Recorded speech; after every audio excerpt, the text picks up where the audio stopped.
আজকে আমরা আলোচনা করব মনোযোগ বাড়ানোর বিশেষ কয়েকটি ব্যায়াম প্রসঙ্গে।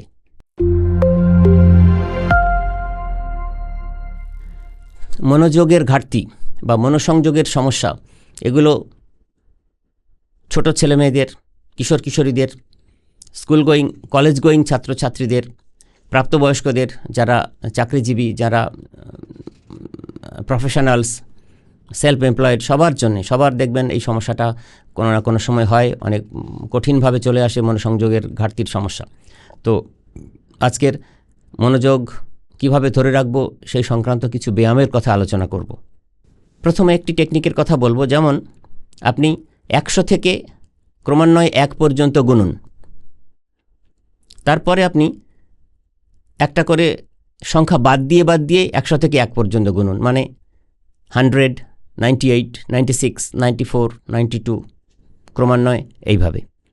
এই প্র্যাকটিসটা আপনি যদি দিনে 2 বার করতে পারেন তাহলে দেখবেন আপনার মনোযোগ বাড়বে। আর একটা পদ্ধতি আপনি এমনটা করতে পারেন, আপনি হাতে একটা বই নিন বা একটা পত্রিকা নিয়ে একটা প্যারাগ্রাফ, একটা অনুচ্ছেদে কতগুলি শব্দ আছে সেগুলো গুনবেন, কিন্তু আঙুল ব্যবহার করবেন না। আঙুল দিয়ে ব্যবহার করে কিন্তু শব্দগুলো গুনবেন না। এভাবে পুরোটা একটা পরিচ্ছেদ গুনে নিলেন এবং আপনার গোনা নির্ভুল হয়েছে কি না সেটা আরেকবার চেক করে নেবেন। নেওয়ার পরে আরেকটা অনুচ্ছেদে যাবেন। এই চর্চা কিন্তু মনোযোগ বাড়ানোর জন্যে সব বয়সের মানুষের জন্য ভীষণভাবে কার্যকরী। মনোযোগ বাড়ানোর আরেকটি টেকনিক হচ্ছে, আপনি কোনো একটা আপনার পছন্দের শব্দ, একটি মাত্র শব্দ, একটা ওয়ার্ড বেছে নিন এবং সেটাকে কেন্দ্র করে যত শব্দ, বাক্যবন্ধ, চিত্রকল্প আপনার মনে আসতে পারে তাই নিয়ে 5 মিনিট ধরে ভাবুন, একটি মাত্র শব্দকে কেন্দ্র করে। এটা করুন সকালবেলা, আবার সন্ধেবেলা সেই একই শব্দ নিয়ে ওই একই কাজ করুন 10 মিনিট ধরে। এই অভ্যেস আপনি মাসখানেক চালিয়ে যান, দেখবেন আপনার মনোযোগ অনেকাংশে বেড়েছে। আর একটা টেকনিক হচ্ছে, আপনার মনকে, আমাদের মন তো সবসময় চিন্তায় জর্জরিত হয়ে থাকে, তো আপনার মনকে 5 মিনিটের জন্যে সমস্ত রকম ভাবনা চিন্তা থেকে মুক্ত করে একদম ব্ল্যাঙ্ক করে ফেলুন, ফাঁকা করে ফেলুন। এই কাজটা করা খুব সহজ নয়, কিন্তু চেষ্টা করে মানুষ করতে পারে, মানুষ করেনও। তো ছাত্রছাত্রীরাও এটা প্র্যাকটিস করতে পারেন, আমরা বড়রাও করতে পারি। তো এই 5 মিনিটের জন্যে মনটাকে সম্পূর্ণ শান্ত করে ব্ল্যাঙ্ক করে ফেলা, কোনো ভাবনা নয়, কোনো চিন্তা নয়, কিচ্ছু না। এবং পরে আপনি সময়টা 5 মিনিটের থেকে যদি 10 মিনিট করতে পারেন এবং সেই চর্চাটা মাসাধিক করতে পারেন, তাহলে দেখবেন আপনার মনোযোগের ঘাটতি অনেকাংশে মিটে গেছে এবং আপনার মনোযোগ অনেকটা বেড়েছে। আরেকটা পদ্ধতির কথা বলি, আপনি একটা চেয়ারে টান হয়ে মেরুদণ্ড সোজা করে বসুন এবং আপনার ডান হাতটি সামনে প্রসারিত করে চোখ বরাবর রাখুন এবং আপনার আঙুলের দিকে দৃষ্টি নিবদ্ধ রাখুন। এটা 2 মিনিট করুন, তারপরে আবার বাম হাতে এই প্র্যাকটিসটা করুন। এটা যদি সকাল বিকেল আপনি করতে পারেন বা অন্তত কিছুক্ষণ ধরে একবেলা করতে পারেন, তাহলে আপনার মনোযোগ অনেক বাড়বে। এই ব্যায়ামগুলো আমাদের ব্রেনের যে সেন্টার্সগুলো আছে সেগুলোকে অনেক বেশি স্টিমুলেট করে এবং কোঅর্ডিনেশনগুলো ঠিক করে, নিউরোট্রান্সমিটার সিস্টেমকে চাঙ্গা করে আমাদের মনোযোগ অনেকাংশে বাড়িয়ে দেয়।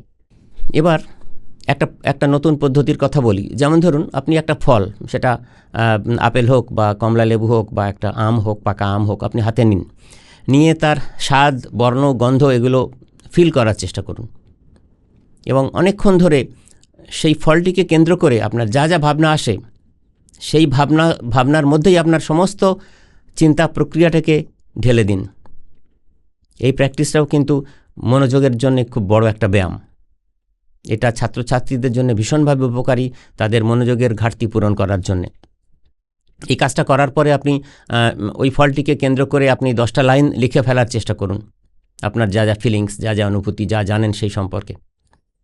এতেও কিন্তু, এই প্র্যাকটিসও কিন্তু মনোযোগ বাড়াতে ভীষণভাবে সাহায্য করে। এগুলো এক ধরনের মানসিক ব্যায়াম। মনোযোগ বাড়ানোর এবার একটা খুব সহজ টেকনিকের কথা বলি। আপনি একটা চেয়ারে হাত পা ছড়িয়ে যেভাবে কমফোর্টেবল হন আপনি সেভাবে একেবারে স্থির হয়ে বসুন। একদম নড়াচড়া করা চলবে না, হাত পা নাড়ানো চলবে না। এভাবে 5 মিনিট 10 মিনিট যতক্ষণ পারবেন আপনি প্র্যাকটিস করুন, তারপরে রিল্যাক্সড হয়ে যান। পরে আরও একবার চেষ্টা করুন 5 মিনিট 10 মিনিট ওইভাবে থাকার, একদম স্থিরভাবে বসে থাকা। এই যে অভ্যাস, এই অভ্যাস কিন্তু মনোযোগ বাড়াতে ভীষণভাবে কাজে লাগে।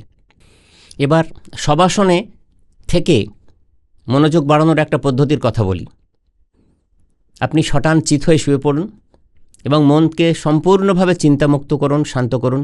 কোনো কিছুই এই মুহূর্তে আর ভাবছেন না আপনি শুধু শুয়ে আপনার হৃৎপিণ্ডের যে আওয়াজ সেইটা শুধু শোনার চেষ্টা করুন। আর চারপাশের সমস্ত শব্দ শুনেও আপনি শুনছেন না। আপনার সমস্ত মনোসংযোগ সবটা কনসেন্ট্রেট করুন, ফোকাসড করুন আপনার হৃৎপিণ্ডের আওয়াজের দিকে। এই অভ্যেস আমাদের মনোযোগ বাড়াতে ভীষণভাবে সাহায্য করে। যে কোনো বয়সেই এটি অভ্যেস করা যায়। এবার শব্দ নিয়ে একটা মনোযোগ বাড়ানোর টেকনিকের কথা বলবো। আপনি শুধুমাত্র শব্দে কনসেন্ট্রেট করছেন, কীরকম না, আপনি চোখ বন্ধ করে কোথাও বসে বা দাঁড়িয়ে ভাবার চেষ্টা করুন আপনার পছন্দের কোনো একটা, জানেন এমন কোনো একটা পাখির ডাক, সেটা ঠিক কেমন, বা গাড়ির আওয়াজ, বা বিশেষ বিশেষ যে ইনস্ট্রুমেন্টের যে যন্ত্রসঙ্গীত তাদের যে শব্দ যেগুলো আপনার জানা, সেগুলো আপনি রিকল করার চেষ্টা করুন এবং অনেকক্ষণ ধরে সেটা মাথার মধ্যে রাখুন, সেটুকুই চিন্তা করুন, কল্পনা করুন। এই অভ্যেসও মনোযোগ বাড়াতে ভীষণভাবে সাহায্য করে। এই ধরনের মানসিক ব্যায়াম আমাদের মনের যে প্রসার, যেটাকে আমরা স্মৃতি প্রসার বলি, মেমোরি স্প্যান, সেগুলো বাড়িয়ে আমাদের মনোযোগের ঘাটতি পূরণ করে এবং মনোযোগ বাড়াতেও ভীষণভাবে সাহায্য করে। মনোযোগ বাড়ানোর আরও উল্লেখযোগ্য একটি ব্যায়াম হচ্ছে, একটি পদ্ধতি হচ্ছে নতুন ভাষা শেখা অথবা একটি নতুন বাদ্যযন্ত্র শেখা। আপনি গিটার শিখতে পারেন, কিবোর্ড শিখতে পারেন, তবলা শিখতে পারেন,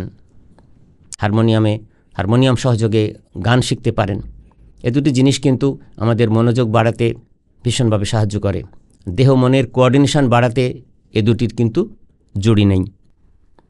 সবশেষে যে পদ্ধতিটির কথা বলে আমি শেষ করব সেটি হচ্ছে মনোযোগ বাড়ানোর জন্য একটি ব্যায়াম। সেটি হচ্ছে যে আপনি একটা গ্লাসে ভর্তি জল নিন এবং সেই জলের গ্লাসটি আপনার হাত প্রসারিত করে সেটাকে জোরে চেপে ধরুন, এমন করে যেন একটুও গ্লাসটি নড়বে না, এবং সেদিকে একদৃষ্টে তাকিয়ে থাকুন। যতক্ষণ পারেন সেটা অভ্যেস করুন। তারপর একটু রিল্যাক্সড হয়ে অন্য হাতে আবার গ্লাসটি ধরে, ওই জল ভর্তি গ্লাসটি ধরে এমন করে ধরবেন যেন গ্লাসের কোনো নড়াচড়া না হয়, আপনার হাত না কাঁপে, এবং সেই গ্লাসের দিকে আপনি একদৃষ্টে তাকিয়ে থাকুন। এই ব্যায়ামটিও কিন্তু মনোযোগ বাড়ানোর ব্যায়াম হিসাবে সর্বজনবিদিত। এই যে পদ্ধতিগুলোর কথা বললাম, এগুলো সবই খুব ছোট ছোট পার্ট। এগুলো আমরা জানি, অথচ চেষ্টা করার সময় সুযোগ হয় না। তো এক বা একাধিক এই ব্যায়ামগুলো, মানসিক এই ব্যায়ামগুলো যদি চর্চা করা যায়, তাহলে মনোযোগের ঘাটতি কমবে, আমাদের মেমোরি স্প্যান বাড়বে এবং মনোসংযোগ বাড়াতে সর্বস্তরের সর্ববয়সের মানুষজনের জন্য এগুলি এক একটি খুবই কার্যকরী পন্থা। আপনার মনোযোগ আপনার প্রয়োজনের মতন বাড়িয়ে নিয়ে আপনার জীবনের কাঙ্ক্ষিত সাফল্য পান। আপনারা সবাই খুব ভালো থাকুন।